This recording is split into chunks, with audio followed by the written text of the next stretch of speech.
Welcome to Open Arms, an honest conversation about firearms.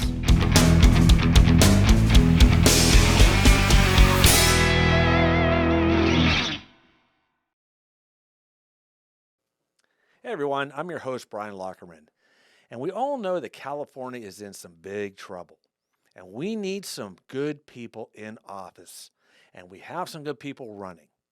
Today on my show, I have Siaka Massaquoi. He is running for state assembly. Is that correct? 43. 43. So he's going to talk to us about his opinions and what he's doing. I think this is going to be a good show, so stay tuned for a good one, guys. One thing I want to start with in talking to you is I think what we're going to do as your campaign possible manager is change your name. We're going to call you Rock Star. I tell you why. When I saw you speak last Sunday, I said that guy's a rock star up on that stage. So that way it's easier off the tongue. It does work. We can use that as kind of like my surname. How's that? Exactly. Put that in there. I appreciate that. I appreciate you. No. Thank you for having me on, my friend. Absolutely. I mean, again, when we saw you last Sunday speak, I mean, you just hit the nail on the head. You were on point with everything that's going on in the state. Oh, thank you. And you're a trooper. You're out there to want to make a difference. Well, it's one of those things, and what he's mentioning is the fact that we had this meeting with a smaller group of grassroots, and surprise, surprise, establishment. A lot of people in the conservative movement, especially grassroots, believe the establishment don't care. And I ran for state assembly in 2022, and because of that and kind of the movement that's been going on, and I've been active since 2020 in a way, I was asked to run for the first vice chair for the county party of Los Angeles County, the largest county in the United States. So I believed getting someone like myself and a few other people who are on the board, we kind of look at this fight differently than maybe some of the older establishment, individuals that have been running the show from before. So having some new blood in there, having some individuals that may not be necessarily like, I haven't been a conservative my whole life. I grew into this. Okay. So it's more like the testimony of coming from one side to the other. I saw how the policies didn't work. It's not an ideal, idea of it doesn't work. I saw it not work in my life. So that's what made you kind of switch teams, basically? Well, 2020 made me switch teams in the whole COVID, Black Lives Matter, Antifa is just an idea. Watching them shut down an entire economy because they didn't like a certain president. And it had been building because my trade my trade has been to entertainment industry. So my whole life I've been an actor since I moved out to Los Angeles in '04.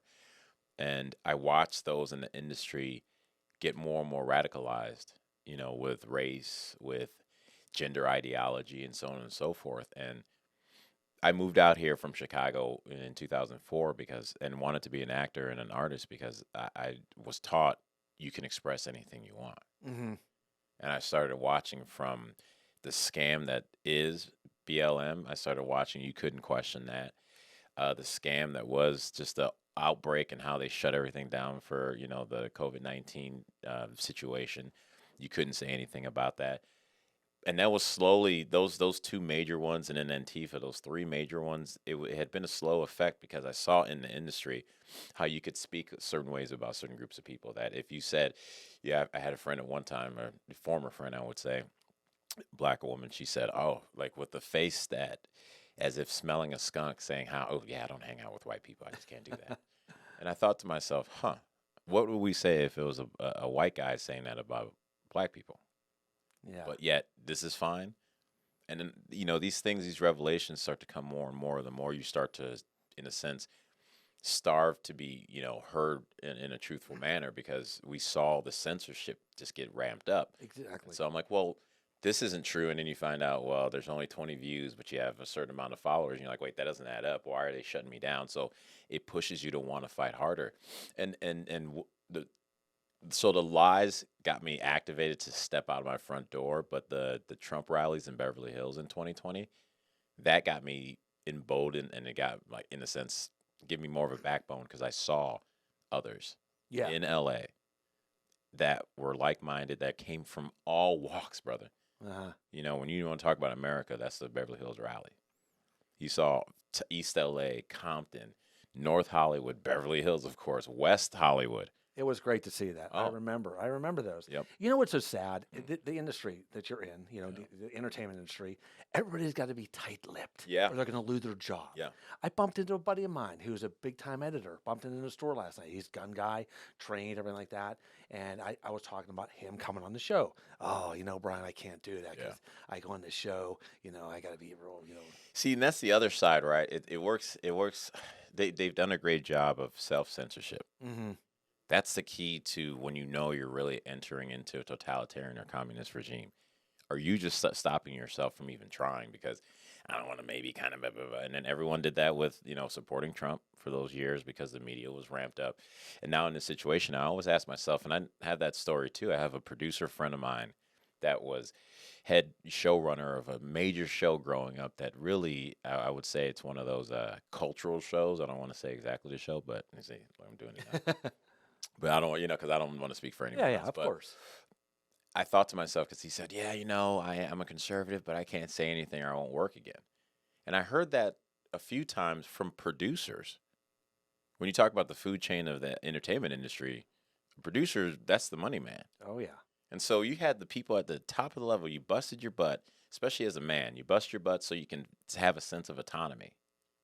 And you work all these years and you have something to your name to hold. You can walk in there and be like, I did this. Boom. Let me, give me $200 million or whatever. But I can't say nothing about my belief now.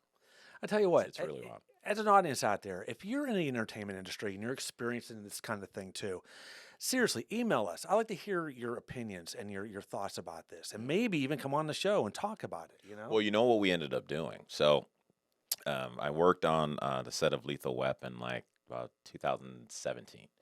And the guy I play opposite, he played Marshall. I played a Marshall. His name is Tatum Shank. And during the time of the shutdown, like him and his wife Jennifer, they saw what was going on in the schools. They ended up pulling their kid out of school and everything. Tatum, in 2021, booked the job on Bel Air, the Fresh Prince remake, right? And he booked a job as the headmaster on the show.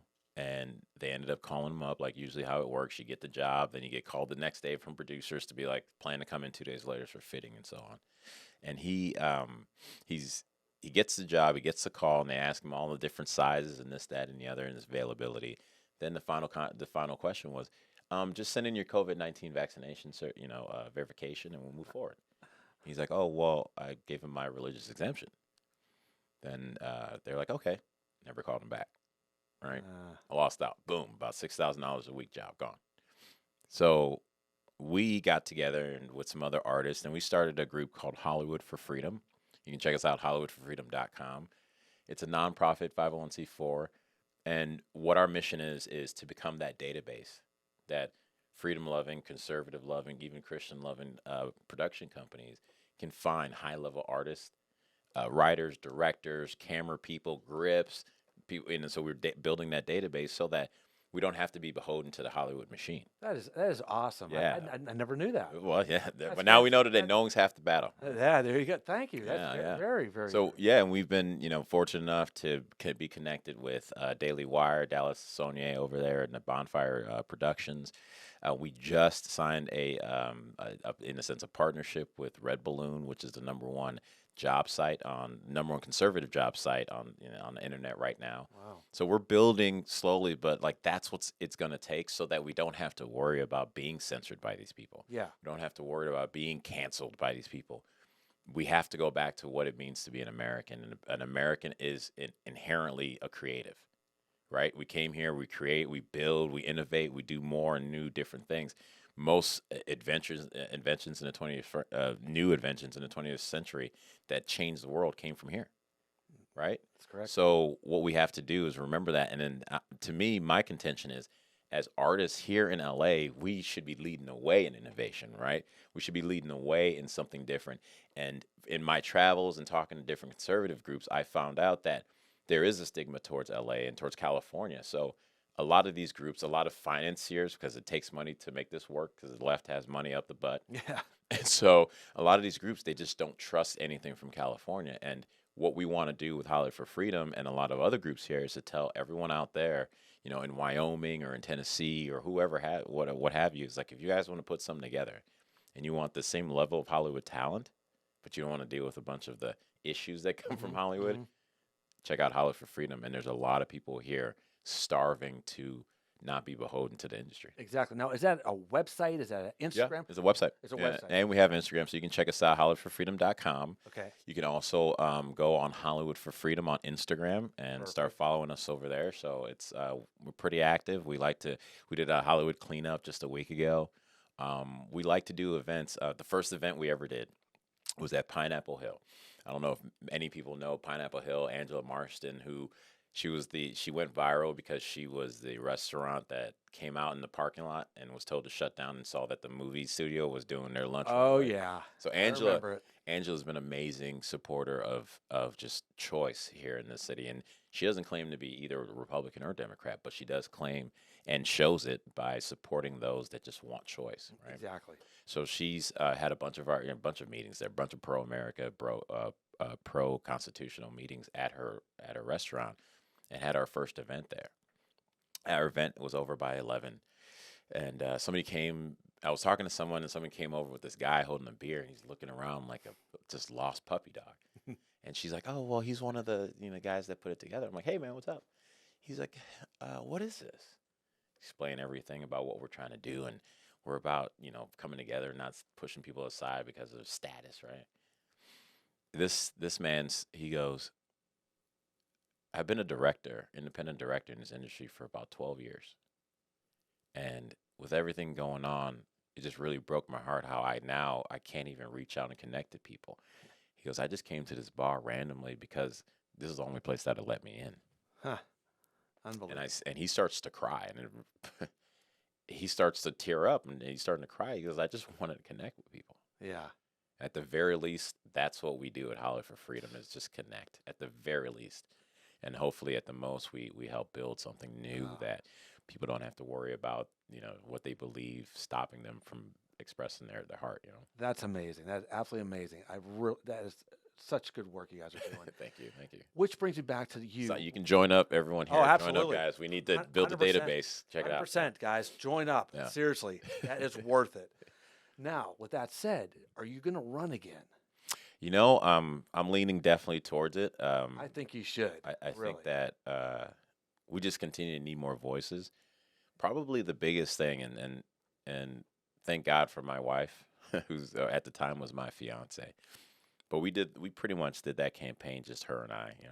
Didn't have a bunch of money. Not I don't come from money or anything like that. So we did that ourselves, and it took a lot. It took a Yeah. lot. And one thing again, and I hate to say it was like a broken record, but I think I have to be. I think it's missed sometimes. I think as conservatives, we get comfortable with seeing one good thing, and then we don't really invest in anything else. And what I like to show people is that there's so many more people out there, but we can't all be your Charlie Kirk or your Candace Owens because we're just trying to put gas in the car, That's true. right? And if we don't kind of have, where's that nest egg where you have your Zuckerberg's dropping 400 something $1 million to be able to pay people $2,200 per ballot here in California Hmm. just to hand that in.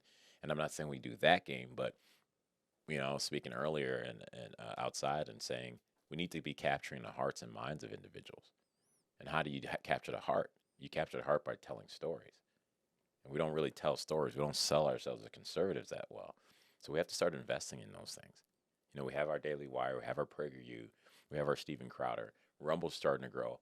But you Yes. see, Steven Crowder was the number one election night commentary over everyone on Rumble. Wow. So these spaces are growing. It just has to be infused with financing. There needs to be a think tank going out and recruiting people just like the left does, because there's enough people from all demographics just here in LA. There are like pro America, pro Constitution, and it's from faces and groups and vernaculars you'll hear from that go, huh, that's not the conservative I thought conservatives were. Well, yeah, because most people are conservative. They Exactly. just don't know it Exactly. yet. Now, let me ask you this: were you born in the U.S. or Yeah. you are? Yeah, I was born in upstate Rochester, New York. My mom actually were from Liberia, West Africa Okay. originally, so we did go back right after I was born, and then we came back after a coup that happened in West Africa. in 1980. And that coup, actually, it's so funny. I was watching a video about how the CIA kind of had something to do with that, you know. But again, I just recently got married, and my wife Charlotte, and God bless her, she starts doing a deep dive on on my last name Massaquoi, which I haven't even done. Okay. And she finds out about this man, my great great great grandfather Mamadou Massaquoi. He was the last king of Sierra Leone, Really? which he could have been the first. Listen to this.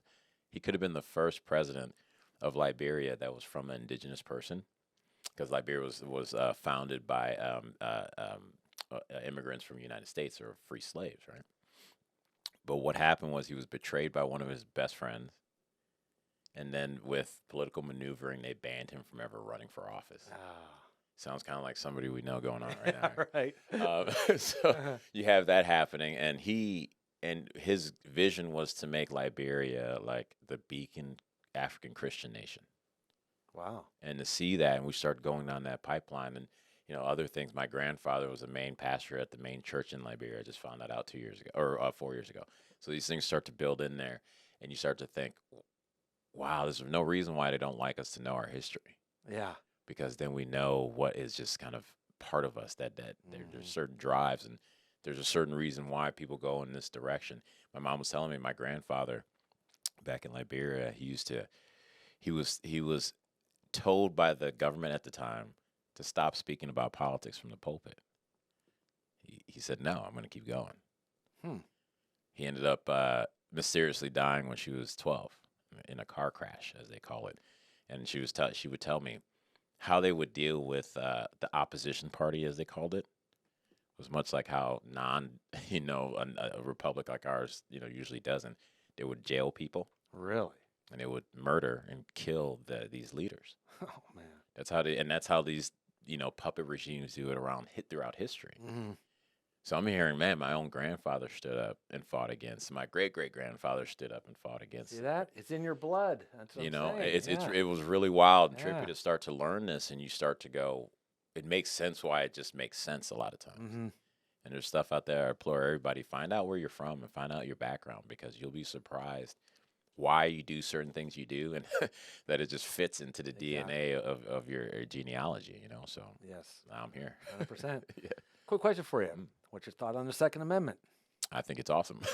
There you go. I think it's awesome. I think it's needed. I think people should look at the loss of the Second Amendment almost as more sense of urgency than the first. Mm-hmm.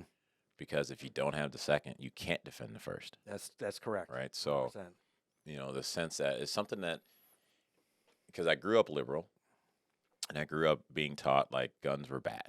Guns were for the bad guys or police, right? Mm-hmm.